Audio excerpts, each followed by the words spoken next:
Eres una malagradecida. La voz de mi padre retumbó por todo el jardín mientras mi fiesta de graduación se convertía en una pesadilla. Tu hermana necesita esa herencia más que tú. Ella sí tiene sueños, ambiciones. Me llamo Emma Sullivan, y a los 22 años vi cómo mi padre quemaba mi diploma de ingeniería, el fruto de años de desvelo, calificaciones perfectas y determinación. Mi madre asintió con aprobación, mientras Amanda, mi hermana, sonreía con burla detrás de ellos. Las llamas consumían 4 años de esfuerzo. Yo trabajé por esto, dije, con la voz más firme de lo que me sentía. El abuelo me dejó ese dinero por una razón. Tu hermana necesita financiar su galería de arte, intervino mi mamá, como si los caprichos más recientes de Amanda valieran más que los deseos finales de mi abuelo. Tú ya tienes trabajo, no necesitas esa herencia. Miré a mi alrededor. Algunos familiares evitaban mi mirada, otros grababan el drama con sus celulares. Solo mi tía Margaret, la hermana de mi abuelo, me sostuvo la mirada con complicidad. La ironía no se me escapaba. Mientras yo había pasado 4 años estudiando, manteniendo un promedio perfecto y consiguiendo empleo en una empresa de ingeniería prestigiosa, Amanda había brincado entre 5 pasiones distintas. Ser dueña de una galería era solo su más reciente sueño, después de fracasar como instructora de yoga, influencer, organizadora profesional y coach de vida. La herencia es mía, dije con firmeza. El abuelo lo dejó muy claro en su testamento. Mi padre dio un paso hacia mí. Las cenizas de mi diploma cayeron a sus pies. Somos tus padres. Sabemos que es lo mejor para ti. Firma los papeles para transferir la herencia a Amanda, o dejas de ser parte de esta familia. Recordé las últimas palabras de mi abuelo, 3 meses antes, en el hospital. Mantente alerta, pequeña zorra. Observa con cuidado. Sabrás cuándo atacar. En ese momento no lo entendí, pero ahora todo tenía sentido. Vi el rostro de mi padre ponerse rojo de ira, la mirada calculada de mi madre, la avaricia mal disimulada de Amanda. No, respondí simplemente. La bofetada llegó rápido. La mano de mi padre chocó contra mi mejilla antes de que nadie pudiera reaccionar. Los invitados se quedaron sin aliento. Alguien dejó caer un vaso. Mi madre fingió sorpresa, cubriéndose la boca, mientras Amanda sonreía aún más. Entonces lárgate, escupió mi padre. Ya no eres mi hija. Me toqué la mejilla ardiendo, y sonreí. Mi calma los desconcertó. Está bien, dije mientras me daba la vuelta. Nos vemos en la oficina del abogado la próxima semana. ¿Qué oficina del abogado?, preguntó Amanda, con la voz temblorosa y la sonrisa borrándose. No respondí. Solo caminé hacia mi coche mientras mi padre gritaba amenazas detrás de mí. La tía Margaret me alcanzó antes de que subiera. ¿Sabías que esto iba a pasar?, dijo, no como pregunta, sino como afirmación. Asentí. El abuelo me advirtió. Dijo que mostrarían su verdadera cara cuando se acercara la fecha límite de la herencia. Ella sonrió y me dio una palmada en el brazo. George siempre decía que tú eras la lista. ¿Grabaste todo?, señalé a mi primo Michael, que venía hacia nosotras con el celular en la mano. Todo grabado, confirmó. Las amenazas, el diploma ardiendo, la bofetada, todo. La tía Margaret soltó una leve risa. No tienen idea de lo que se les viene encima, ¿verdad? Encendí el coche, pensando en la reunión de la próxima semana, en el testamento real, el que mis padres todavía no conocían, en los planes meticulosos de mi abuelo y las lecciones que me enseñó sobre la paciencia y el momento justo. No, respondí. No tienen idea. Esa noche me quedé en casa de la tía Margaret. Mi celular no dejaba de sonar, mensajes de familiares escandalizados, algunos llamándome egoísta, otros horrorizados por la actitud de mi padre. Amanda me mandó una serie de mensajes burlones sobre cómo pensaba redecorar mi cuarto de la infancia. Los ignoré todos y me concentré en revisar los documentos que el abuelo había dejado con su abogado. La herencia no era solo dinero, incluía la participación mayoritaria en la empresa familiar, la casa donde vivían mis padres y varias propiedades más. Mis padres solo habían visto el testamento preliminar, el que hablaba de un simple fideicomiso. No tenían idea de que mi abuelo, cansado de ver cómo siempre favorecían a Amanda mientras menospreciaban mis logros, había pasado sus últimos años reestructurándolo todo. A veces me decía que algunas personas necesitan perderlo todo para entender lo que tenían. Mientras me preparaba para dormir, la tía Margaret entró con una taza de té. Tu abuelo estaría orgulloso, dijo. Siempre decía que heredaste su espíritu, la paciencia para esperar el momento justo. Pensé en la reunión familiar programada para la próxima semana, donde se leería el testamento completo. Imaginé la cara de mi padre al darse cuenta de lo que sus acciones le habían costado, la de mi madre cuando entendiera que su vida cómoda dependía ahora de mi buena voluntad. Pero sobre todo pensé en Amanda, que había pasado años viéndolos despreciarme, creyendo que siempre saldría ganando. El momento justo, respondí, dando un sorbo a mi té. Eso fue exactamente lo que el abuelo me enseñó a esperar. La semana antes de la reunión pasó entre llamadas furiosas y mensajes manipuladores. Las amenazas de mi padre escalaron de desheredarme a demandarme, aunque nunca explicó qué ley había violado al negarme a regalar mi herencia. Mi madre alternaba entre chantajes emocionales y promesas vacías, sugiriendo que podríamos llegar a un acuerdo si yo le daba a Amanda solo el 80% de todo. Amanda, por supuesto, ya había empezado a anunciar su futura galería de arte en redes sociales, con fotos del edificio que planeaba comprar con su herencia. Irónicamente, ese edificio era una de las propiedades que el abuelo me había dejado a mí. La mañana de la reunión llegué temprano a las oficinas de Matthews y Asociados. El señor Matthews, abogado de mi abuelo durante 30 años, me recibió con una sonrisa que lo decía todo. Todo está preparado, dijo, dando una palmadita en una carpeta gruesa sobre su escritorio. Tu abuelo habría disfrutado este momento. Siempre decía que la mejor venganza se sirve con documentos legales. Sonreí, recordando las lecciones del abuelo sobre paciencia y documentación. ¿Ya instalaron las cámaras de seguridad aquí y en el vestíbulo? Pregunté. Sí, confirmó. Dado el comportamiento reciente de tu padre, pensamos que era mejor dejar todo grabado. Mi familia llegó en oleadas. Primero los primos curiosos y los parientes lejanos, luego la tía Margaret y el tío Paul, que me dieron miradas de apoyo. Finalmente, mis padres entraron como si fueran realeza, con Amanda detrás, luciendo una sonrisa arrogante. Esto es innecesario, anunció mi padre al entrar. Los asuntos de familia se resuelven en privado. ¿Cómo resolviste lo de la fiesta de graduación de Emma? Replicó la tía Margaret, con un tono que cortó el aire. Varios familiares se removieron incómodos, seguramente recordando los videos virales del arrebato de mi padre. El señor Matthews carraspeó. ¿Comenzamos? Mi padre intentó objetar, pero el abogado ya había empezado a leer. Los primeros puntos eran legados menores y donaciones a organizaciones benéficas. Luego llegó la parte importante, la del patrimonio principal, Sullivan Manufacturing, las propiedades y los activos líquidos. El abogado se detuvo y miró directamente a mis padres. George Sullivan dejó instrucciones muy detalladas sobre la distribución. Mi madre se enderezó.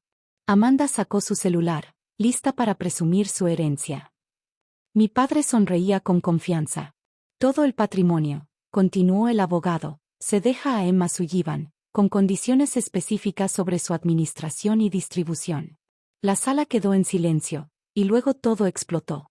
Eso es imposible, gritó mi padre, poniéndose de pie. Vimos el testamento hace meses. Solo era un fideicomiso. Ese era un documento preliminar, explicó el abogado con calma. Esta es la versión final, debidamente firmada y notariada 3 meses antes del fallecimiento del señor Sullivan. El celular de Amanda cayó al suelo. ¿Y mi galería? Murmuró, pálida. Además, continuó el abogado, alzando la voz, la residencia actual de Thomas y Diana Sullivan forma parte del patrimonio. Los ocupantes tienen 30 días para comprarla al valor de mercado o desalojarla. La compostura de mi madre se quebró. ¿Desalojar? Pero esa es nuestra casa. En realidad, hablé por primera vez, es mi casa. El abuelo me la dejó, junto con todo lo que intentaron obligarme a entregar. Planeaste esto, espetó mi padre, dando un paso amenazante hacia mí. Manipulaste a tu abuelo. Señor Sullivan, intervino el abogado con firmeza. Le recuerdo que esta reunión está siendo grabada y que, considerando su historial documentado de violencia hacia su hija, cualquier intento de agresión tendrá consecuencias. Mi padre se congeló al notar las cámaras de seguridad. Además, prosiguió el abogado, El señor Sullivan dejó un mensaje en video explicando sus decisiones. ¿Desean verlo? Antes de que alguien pudiera responder, la imagen de mi abuelo apareció en la pantalla. Se veía cansado, pero con esa mirada aguda y determinada de siempre. Si están viendo esto, empezó, significa que Emma por fin se enfrentó a ustedes, tal como le enseñé. He visto durante años cómo despreciaban sus logros, cómo la hacían sentir menos, y cómo favorecían a Amanda a pesar de su falta de rumbo o responsabilidad. Amanda intentó protestar, pero la tía Margaret la mandó callar. Construí esta empresa desde cero, continuó mi abuelo. Sé lo que valen el esfuerzo, la dedicación y la paciencia. Emma tiene todo eso, y algo más, la sabiduría de esperar el momento perfecto para demostrar su fuerza. Por eso le dejo todo. No porque sea mi favorita, sino porque se lo ganó. Mi madre lloraba, aunque no supe si por arrepentimiento o por costumbre. Mi padre estaba hundido en su silla, con el rostro gris. Amanda miraba su celular caído, viendo cómo sus sueños de dinero fácil se desmoronaban. «Hay algo más», dijo el señor Matthews cuando el video terminó. «¿Continuamos?», preguntó el abogado. Asentí, pensando en las palabras del abuelo sobre la paciencia y el momento indicado. La verdadera sorpresa todavía estaba por llegar, la parte donde descubrirían qué tipo de líder planeo ser. «Sí», dije, sacando mi propia carpeta de documentos. «Hablemos sobre el futuro de Sullivan Manufacturing. Tengo algunos cambios en mente». La sala se llenó de tensión. Abrí mi carpeta y dentro estaban los planes que había pasado meses desarrollando, guiada por el abuelo durante sus últimos días. Sullivan Manufacturing necesita una reestructuración, anuncié. Mi título de ingeniería puede ser ceniza, pero mi conocimiento no lo es. Nuestra tecnología está obsoleta, nuestros procesos son ineficientes y la satisfacción de los empleados está en su punto más bajo. No puedes llegar y cambiarlo todo así, explotó mi padre. Yo llevo 20 años manejando esta empresa, respondió él con furia.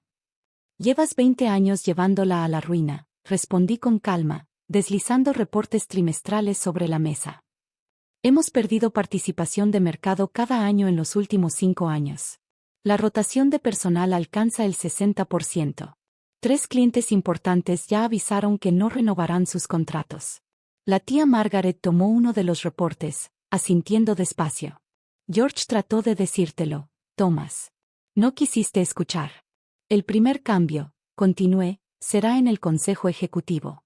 A partir de ahora, nombraré nuevos directores con experiencia real en la industria, no solo conexiones familiares. Mi padre palideció. Durante años había llenado el consejo con amigos de golf y exnovios de Amanda. Segundo cambio. Implementaremos el programa de reparto de utilidades para empleados que el abuelo diseñó antes de que lo archivaran. Cada trabajador tendrá una participación en nuestro éxito. Nos vas a arruinar, sollozó mi madre. Pero el señor Matthews ya repartía proyecciones financieras. De hecho, intervino, estos planes podrían duplicar nuestra rentabilidad en 18 meses. Me volví hacia Amanda, que no había hablado desde el impacto inicial. ¿Querías una galería de arte? Está bien, respondió ella. La empresa creará un programa de arteterapia para empleados y sus familias. Podrás dirigirlo si completas un plan de negocios adecuado y obtienes las certificaciones necesarias. Por primera vez en su vida, Amanda me miró con algo más que desprecio. Me estás dando una oportunidad. Yo corregí, es más de lo que tú me diste a mí. Mi padre se levantó de nuevo, pero ahora su enojo tenía un matiz desesperado. No puedes hacer esto. No permitiré que destruyas mi legado. Tu legado. Reí suavemente. Papá, mira alrededor. Estás sentado en una empresa moribunda, en una oficina que ya no te pertenece, amenazando a quien controla tu futuro. ¿Qué legado exactamente te queda? La verdad finalmente pareció golpearlo. Se hundió en su silla, su arrogancia de décadas derrumbándose bajo el peso de la realidad. Ahora, dije, sacando un último documento, hablemos de sus roles a partir de ahora. Mi madre se mostró expectante, probablemente esperando un arreglo generoso. En cambio, les entregué un contrato a cada uno. Pueden quedarse en la empresa bajo mi liderazgo, comenzando en puestos de nivel inicial. Aprendan el negocio desde cero, como hizo el abuelo, como hice yo en mis prácticas de verano, mientras Amanda viajaba por Europa con su dinero. ¿Nivel inicial? Susurró horrorizada mi madre. Pero nuestro estilo de vida tendrá que ajustarse, concluí. La mansión de la empresa debe venderse para financiar el proyecto de modernización. Tienen 3 opciones: aceptar los puestos que ofrezco, comprar la casa a valor de mercado o empezar a empacar. El silencio fue ensordecedor. Alrededor de la mesa, los familiares observaban con asombro o satisfacción. La tía Margaret no ocultó su sonrisa. Lo haré, dijo Amanda de repente. Todos voltearon a mirarla. El programa de arteterapia. Conseguiré las certificaciones, haré el plan de negocios. Quiero ganármelo. Asentí, viendo un destello nuevo en sus ojos. Tal vez entendimiento, tal vez respeto, o tal vez la primera motivación genuina que había mostrado. Es momento de decidir, anuncié poniéndome de pie. Tienen hasta el fin de semana. Después, los puestos serán ofrecidos a candidatos externos. Mientras la gente salía de la sala de juntas, la tía Margaret se quedó atrás. Tu abuelo estaría orgulloso, me dijo, abrazándome. Les mostraste clemencia sin debilidad. Eso me enseñó. Bueno, respondí, a veces la mejor venganza no es destruir. Es darles la oportunidad de enfrentar sus propias fallas y crecer a partir de ellas. 3 meses después, Sullivan Manufacturing se estaba transformando. Mi padre, tragando su orgullo, aceptó un puesto en control de calidad. Descubrió que realmente disfrutaba volver a trabajar con las manos, como cuando empezó bajo el mando del abuelo. Mi madre rechazó empleo, pero encontró una casa más pequeña dentro de su nuevo presupuesto. Aprendía a vivir sin personal doméstico, algo que la tía Margaret llamaba formación de carácter. Amanda sorprendió a todos. Completó su certificación empresarial en tiempo récord, entregó una propuesta detallada para el programa de arteterapia y ahora trabajaba más duro que nunca. La semana pasada, incluso me agradeció por no darle el camino fácil. La empresa prosperaba. La moral de los empleados había subido desde la implementación del programa de reparto de utilidades. Las mejoras tecnológicas atrajeron nuevos clientes y el precio de nuestras acciones subió un 30%. A veces, en momentos tranquilos en lo que antes era la oficina de mi padre, miro la foto de mi abuelo en mi escritorio. Mantente alerta, pequeña zorra, me dijo. El verdadero liderazgo no es poder o control. Es visión, paciencia y saber cuándo atacar y cuándo mostrar clemencia. Guardé las cenizas del diploma en una pequeña caja en mi estante. No como recordatorio del dolor de aquel día, sino como símbolo de que la destrucción puede traer renacimiento. A veces, la mejor venganza no es cobrarla.